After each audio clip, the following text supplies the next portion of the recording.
Okay, so I want to talk about the map helper. So map pretty much, if we want to use it with technologies like React or Angular, or you can use a map the whole time because it's awesome. So I'm gonna show you an example, two simple example with old school JavaScript, with the ES5, and then we grab the same idea and do it with ES6. So first, I'm gonna create a variable, and it's gonna host an array of numbers, 1, 2, 3, 4, 5. A simple set. And then I want to loop this array, and for each value I want to multiply by 10 and then save it on a different array. So I'm gonna say var other array, and then this array of course starts as empty. Now we need to create the loop so we can fill that other array. So it's gonna say var I equals 0 until I is less than numbers that length than I plus plus. So now the way we put elements inside an array, it's gonna be using push. So I'm gonna call this other array, I'm gonna say dot push, and this array, this is strictly ES5. So I'm gonna call this number that we have on each iteration, and I'm gonna pass the iteration number. Okay, and then I multiply by 10. I'm grabbing the value of the position and each iteration, and I multiply by 10 the same value, and then we push it.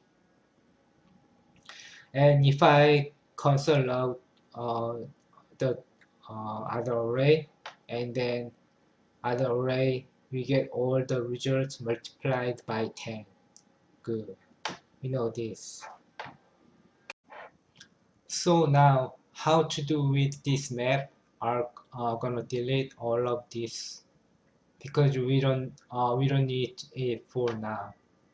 And now map, it's gonna be an array helper.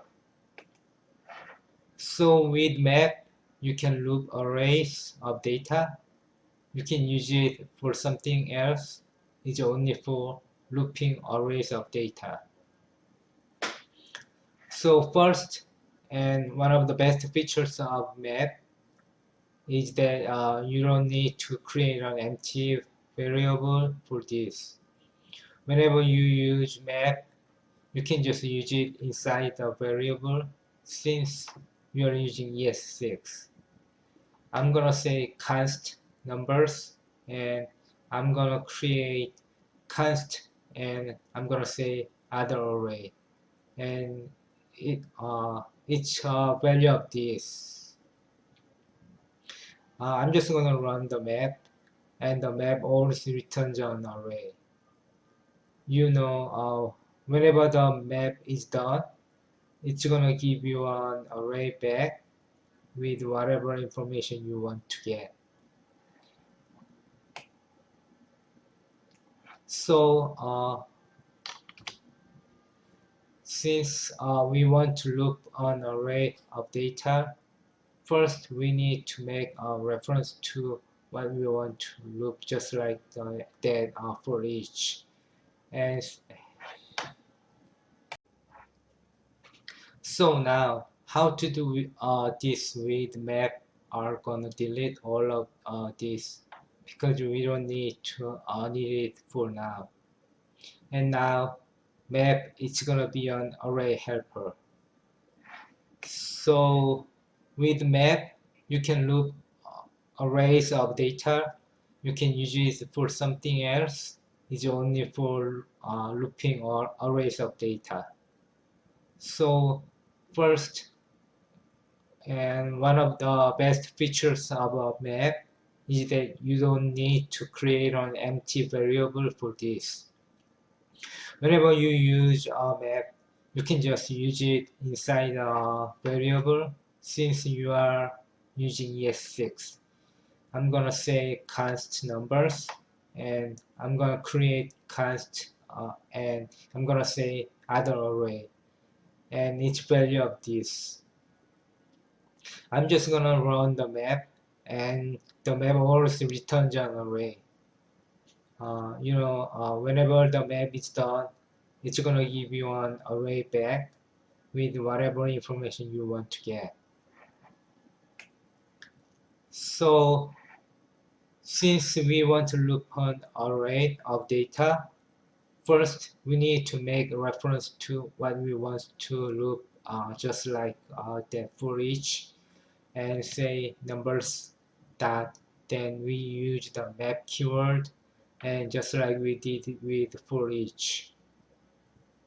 We learn an anonymous function, and as an argument begin to pass something, which is each item of the iteration, just like that for each. So I'm gonna say if you have numbers, we are gonna say number to singular. Now map always returns something. With the for each, we can do whatever we want, but this one always needs to return something. So we use the keyword return, and what we want to return is gonna be the item, the number multiplied by 10. So we make a reference to the number and then multiply by 10. And if I just reload the page, we get the same result. And it's working. So what is happening? We make a reference. We create a variable, and as a result of the variable, we create a loop. This loop will return an array with some data when we call the array, and we map over it. We are passing a function, and we pass the elements on each iteration. Now it's gonna go to the first one. It wants to return the number plus 10. So okay, the map behind the scenes, it's gonna create an empty array. Another first iteration is gonna just multiply, do this math and push this to the first iteration, the result of the first iteration to that empty array. Okay, so now the array is 10. Then it's gonna go to the second one, and it's gonna be 20. It's gonna go to the third one, it's gonna be 30 and 40, 50 after it's done. It's gonna just return the final array. And this one is gonna be the result of other array. That's why when we console log, we get the final result. Okay, that's good. It's really like magic, So and again, you always need to whenever you use the map.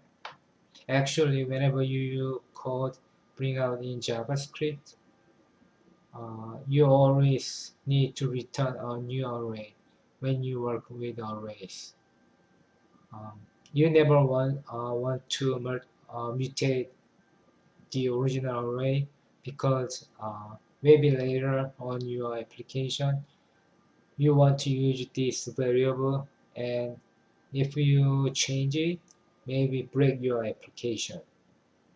So you always need to try to generate a new set of data and not mutate at the original one. And again, if you want to use technologies like React or Angular, you're gonna be using map all the whole time. Okay, I want to show a different example. Pretty much simple idea, but different example. I'm gonna create a select right here, and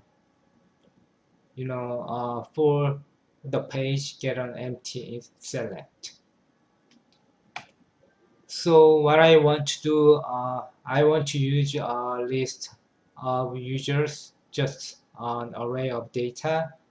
I want to loop it and get the names, and only the names. I want to get a new array with the names. And once I get the names, I can loop this new array and just generate the options. Since we are going to use ES6, I'm going to say const users. Good. So now we need to create this new array. So it's going to be const list of users. Real simple to make sense. So I want to loop. I want to map over the users object. So I'm gonna say users.map with the map. We also run an anonymous function. And inside the function, as an argument, we pass the item.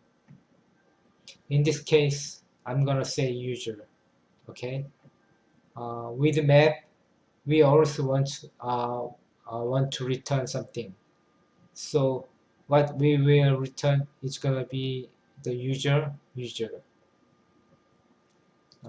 Now we access the object, and then we make reference to the name whenever this is done, and look how easy it is. Whenever this is done, list of users, it's gonna be equal to an array of all the users. Console log list of users, and then reload the page, and okay, we get it. Martin, Jones, Jane Doe, and whatever. Good. So now what we can do is we know how to use for each. We can do for each on this array and get data. So I'm gonna say for each, and again same idea, function, then open and close, and then curly brace. But we are gonna pass an item, right? Now what I need to do, I need to grab an instance of this select, so we can append data. So I'm gonna say const and select, and this one is gonna be equal to document.query selector, and then we want to grab an instance of this select. So now, since we know how to inject data, we are gonna grab that select, and we're gonna say select dot insert adjacent HTML. We are gonna do after begin. This is just not ES6, ES5. After begin, and now again, since now we know how to use template strings, I can just do it directly. So we want add-on option. Okay. So we say option. So what we need to put as a value is gonna be each item on the list of users array. You know, each name. So I'm gonna go and say item. You know, I could have used the instead of item as a variable name, could be using name. So I'm gonna use name instead of item. Makes more sense. I can just change it to name as a value, because with the option we need a value. We do pretty much the same idea. We open and close with template strings, and we do name. If I reload the page, we get the select with all the names. Look how easy this was, using map and for each. If not, we will just have to do the for loop. And then instead of template strings, to the plus plus, and just killing the string, adding a new line. It's the old way. There's one much easier to read, and that's really important. Okay, that's good. The map is really easy, since we know that for each. Now we know that for each, we know the map. The rest ones they are gonna be really simple. It's a different approach, but same idea. Okay. Thanks for watching this video.